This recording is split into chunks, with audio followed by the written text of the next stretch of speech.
All right, so we've introduced the SIFT method at this point, a great tool that will help you assess the quality of the information that you're looking at. You want to right away, before you dig too deep into anything, stop.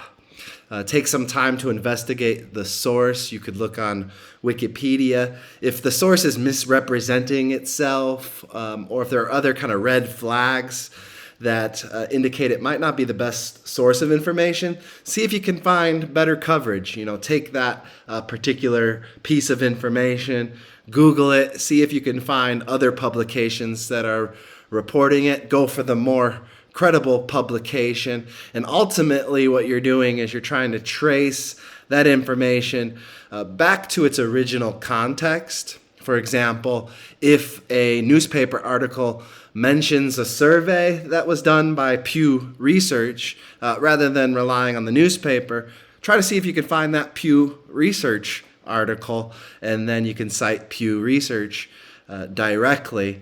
Ultimately, you want to land on credible primary and secondary sources of information for your speeches. Let's apply this thinking to an examination of two different sample outlines. One is the sample outline that I'm going to provide to you in order to help guide your formatting of the upcoming outline assignment. And I just want to dig into a little bit of some of its work with sources. And then I'll show you a negative example as well, and we'll kind of compare and contrast those two. Let's first take a look at the negative example, a quick look at the bad research. And this right away, just as I do a quick look at it, has some red flags for me when I'm evaluating student work. The thesis statement, tattoos have evolved from symbols of rebellion and counterculture to widely accepted forms of self-expression. Okay, the word evolved always gets me thinking like, well, that's a little broad. But essentially I see two kind of ideas. Tattoos used to be rebellious, and now they're accepted. So I'm seeing two main points. I scroll down and I see one main point here, and that's it. And if I read that main point, tattoos have been recognized as a part of mainstream culture. That seems to be the second idea in the thesis. So one main point, this looks like a rough draft to me, right? And it's missing kind of the first main point about rebelliousness. So this student researcher should be looking for secondary and primary sources of information that are going to establish that tattoos were rebellious. And there's lots of different ways they might go about doing that. But right away, I'm just tipped off that this is a rough draft that was submitted. And indeed, I'm pretty sure it was. And then when I dig deeper in, typically, in the main points, we see kind of broad claims that don't require citations. And then as you get deeper in, you start to see specific data points to back up those broader, more well-established claims. And sure enough, that's what we see here. But I notice that there are no in-text citations. In-text parenthetical citations, they go right in the sentence here. So that there should be something, right here telling me where this quotation comes from. And same thing here, quote. Basically, this person has, more or less copy-pasted a bunch of quotes into the paper, didn't really create their own interpretation or explanation for what those quotes are about. So it's kind of like just taking some raw, source information and putting it right into the outline, and without citation either. So I would expect these two sources here, another red flag. We want three sources at minimum for our outlines. This student has two sources, so it's really just the beginning of their work that they've submitted as their final work. I would expect to see 3, 4, 5, maybe 6 sources, for a pretty well-developed speech. They're short speeches, so once you get past 6, it gets a little cumbersome. But usually 3 to 6 is typical.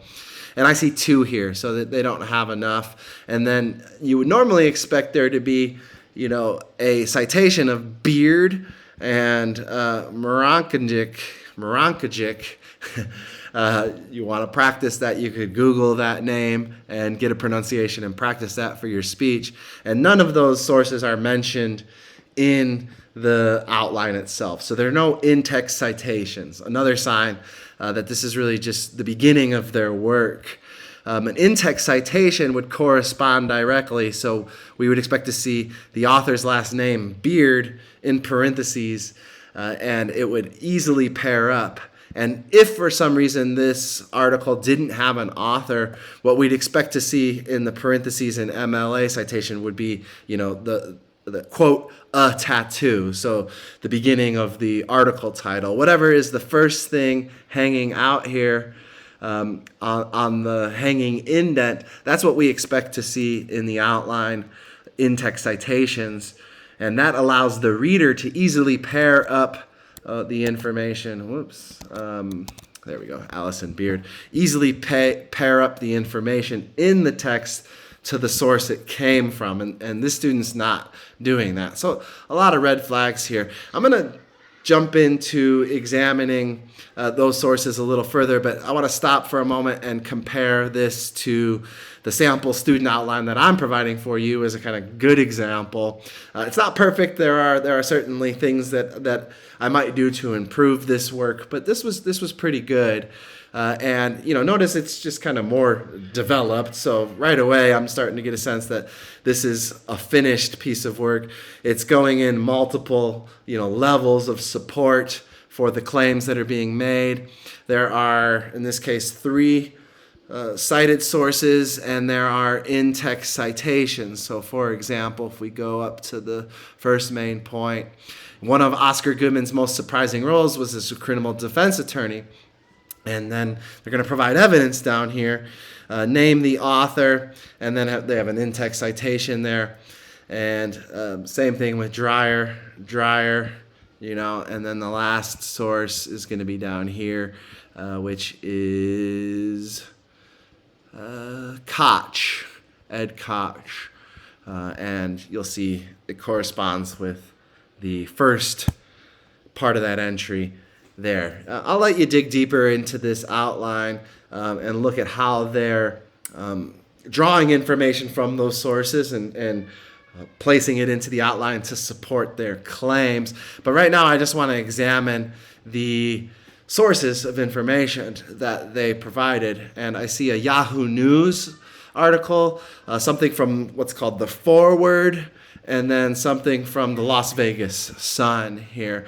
And, I could open these up and take a look at each one of them, and I have that here. And the first one is this Yahoo News, and it's an AP source, so an Associated Press reporter. And, I know off the top of my head what the Associated Press is. They're a major, international news organization of professional reporters. It's like a network of reporters. And I could look that up on Wikipedia, and I'd likely find that the AP is a good source of information. But I'm feeling pretty confident about this as a good secondary source here. This one, the Las Vegas Sun, by a local reporter named Ed Koch, and I could, look up information about him, maybe if it opens up, and here's some of his other work. So he's been writing for the Las Vegas Sun. I know is a local, respected newspaper here in Las Vegas. It's an article about a Las Vegas topic. I'm feeling pretty good about this as a secondary source of information. I could look up the Las Vegas Sun on Wikipedia. This one I'm not familiar with, and it says the Forward. It's a Jewish independent nonprofit publication. Has an author. I could look into her information. It looks like a pretty substantial article. Freelance writer and editor based in Las Vegas and former editor of the Las Vegas Weekly. All of that's good information. I can look on what the Forward has to say about itself on their About page. and it's an inclusive coverage of issues that matter to American Jews. Turns out Oscar Goodman is a Jewish person, so they're reporting on Oscar Goodman because he's a Jewish public figure. Founded in 1897. You keep reading, it's got a bunch of awards, has some subscribers, it's independent. I just want to double check that what they're saying about themselves is verifiable, and I go to Wikipedia, and yeah, more or less this is how they're portraying themselves. It's not mischaracterizing who they are in a way that has me suspect. So I'm feeling pretty good about all three of these sources, these secondary sources of information about Oscar Goodman. All of these can be found on the open web through a Google search. And so it's accessible to the public, but it's not the kind of high quality sources that we'll find through the CSN library. This student would maybe consider going to the CSN library and taking a look. Let's say they did another source, or they found this one, list verse. And I'm looking at it, and there's some links in there, but it's kind of short little blurbs, and when it gets to the Oscar Goodman, it's just a couple paragraphs. This is like a blog. I don't know what listverse is. Maybe I look it up on Wiki. Actually, there's nothing on Wikipedia, but I was able to find something on WikiLists, and it says it's a website dedicated to lists of trivia, So it's a tertiary source of information. Not the best. I probably wouldn't use this. I might use it to get me up to speed, but I'd want to maybe follow these links, and I wanted to dig deeper and find better secondary sources of information. So I'm not going to use that listserv source, and maybe that student, if they encountered that, would choose not to list it. So I'm feeling pretty good about the sources in the sample student outline that's provided here. Let's take a look now at the bad example. And I've already indicated, that it's suspect. One is that there's no in-text citation, so I don't really even know where they're getting this information for. They're saying they're quotes, so I'm presuming that this is the exact wording. I go down to their sources here. Okay, Harvard Business Review. I know what Harvard is, and I know what Harvard Business Review is. If you didn't, you could look it up here. Harvard Business Review is a magazine, yeah? And sure enough, that's what it says on Wikipedia. It's associated, of course, with Harvard, a very highly respected university here. So it's a magazine. It's not an academic journal, but it's a respected publication and magazine. And if I'm looking at how this person is using, what this article is, it's by this person, Allison Beard, who's writing for the magazine, and she's going to do an interview with Michael T. French, who is a professor at University of Miami, who conducted a recent study, this is saying. And so this is an interview, a publication of an interview where Allison Beard from Harvard Business Review is interviewing this guy about a study he's done. Okay. So, this is a decent, I would say, secondary source of information, and it really depends on what the student's going to do with it. Their other source is this one that's listed, and it's labeled as a blog, so red flag right away, right? Blog. And I've never heard of Team Stage before.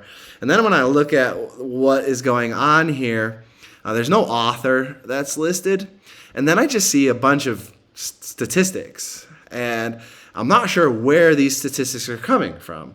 So it's a tertiary source of information, but it's citing specific data, and it's not really giving an in-text citation, at least. Maybe there's citations at the end. But anyways, this is red flag here territory. I'm going, this is not the best source of information. I look for what Team Stage is, and it's a product that's created by managers for managers. It's not a media organization. It's not a respected publication. It doesn't seem. It's selling a product, and most likely it has the blog here in order to try to drive traffic to the website, in order to sell the product. So I could look this up on Wikipedia, and I will see, actually, when I do, nothing on Wikipedia. So I think I've done this before. And Google search, and this is my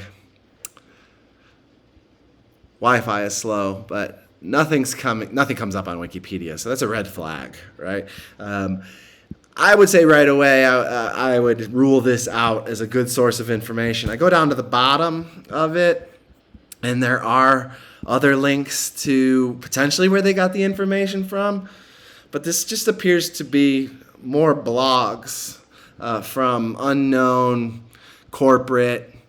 They're probably trying to sell something.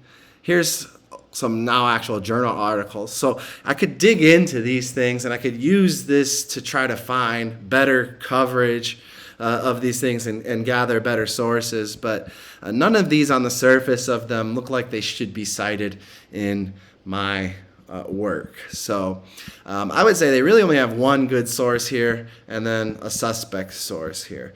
And when we dig in, I already did most of this work. I copy pasted this bit of information. Among a survey respondent, this is actually a misquote from the student. That's not how it's worded. So if you're quoting, you need to actually have it be word for word. The numbers are right. 23% of men and 37% of women had tattoos. It's a quote from the interview, right? And so it should say it. Remember, I talked about a source within a source citation.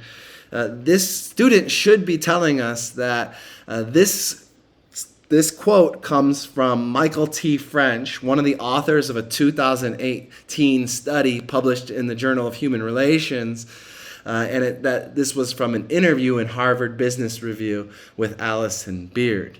So it might say something like, Professor Michael T. French, who published a 2018 study on tattoos, does an interview with Allison Beard from Harvard Business Review in 2018, and in it he talks about blah, blah, blah, blah, blah. So it's a bit of a mouthful, and it might be better to just try to find his study itself, right? Remember, we want to trace it back to the original. So that's a kind of misstatement.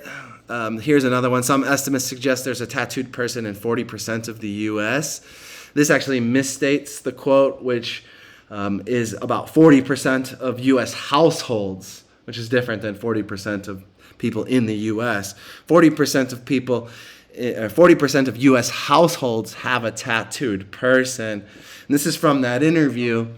And Michael T. French, the professor, cites his source as being some estimates. So he doesn't really even, in the interview, tell us where he got that information from. So Michael T. French is a secondary source of information about that 40% statistic. So ideally, if I wanted to use that 40% statistic, I would try to find where Michael T. French is getting that from. And another one down here, statistically 40% of the U.S. workforce has tattoos. This comes from the second source, the blog, and so it's not from the Harvard Business Review one. And I tried to look for it, and I can't even find the original source of this stat. So red flag. You're citing a blog. The blog doesn't provide the original source. I can't verify it. So looking for the source of this 40% statistic will send you down a rabbit hole of just bad information. Through that, though, I was able to find, like an Ipsos survey group. They're a polling company, and I could look them up on Wikipedia, by using my wiki trick, and I would find, good information about.